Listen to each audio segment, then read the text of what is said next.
নমস্কার, আমি ডক্টর পিনাকি রয়। আমি একজন ইউরোলজিস্ট, আর আজকে আমি কিডনি স্টোনস নিয়ে একটু কথা বলবো।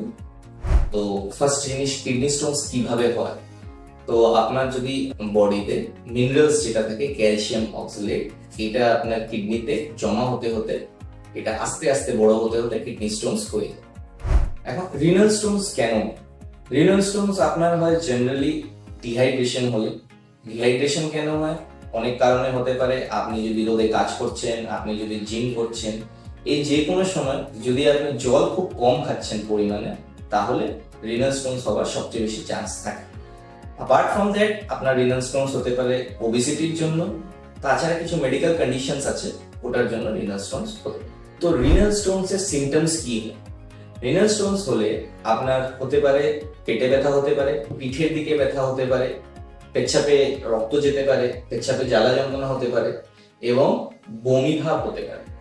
এখন রিনাল স্টোনস এর ট্রিটমেন্ট ডিপেন্ড করে সাইজের উপরে। সাইজ যদি 5 mm এর নিচে থাকে তাহলে ওষুধ খেয়েই পাথর বেরিয়ে যায়। যদি সাইজ 5 mm এর উপরে থাকে তাহলে আমাদেরকে কিছু একটা অপারেশন করতে লাগে।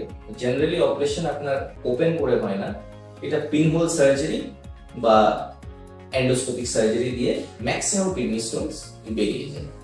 তো এখন আমরা কথা বলবো আমরা কিভাবে রিনাল স্টোনস কে প্রিভেন্ট করতে পারি।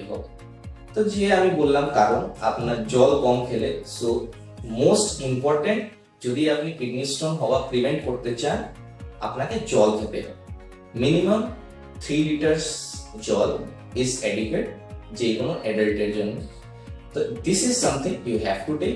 তাছাড়া আপনি যদি কাজ করছেন, লেবারের কাজ করছেন বা এরকম কাজ করছেন যেটাতে আপনার জলের পরিমাণ আপনার গায়ের থেকে বেরিয়ে যাচ্ছে, তাহলে আপনাকে জলের মাত্রাটা আরো বাড়াতে হবে।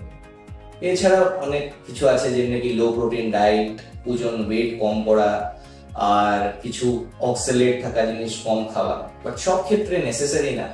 এগুলি আরো কিছু জিনিস আপনি ব্যবহার করতে পারেন। সো আপনার যদি কোনো এই ধরনের অসুবিধা আছে, আপনি ইউরোলজিস্ট দেখাতে পারেন বা আপনি আমার কাছে আসতে পারেন। কন্ট্যাক্ট নাম্বার নিচে দেওয়া আছে। আর যদি আপনার কোনো কোয়েরিজ থাকে, আপনারা কমেন্টে জানাতে পারেন। আমরা নিশ্চয়ই ওটা কোয়েরিজকে আনসার দেওয়ার চেষ্টা করব। ধন্যবাদ।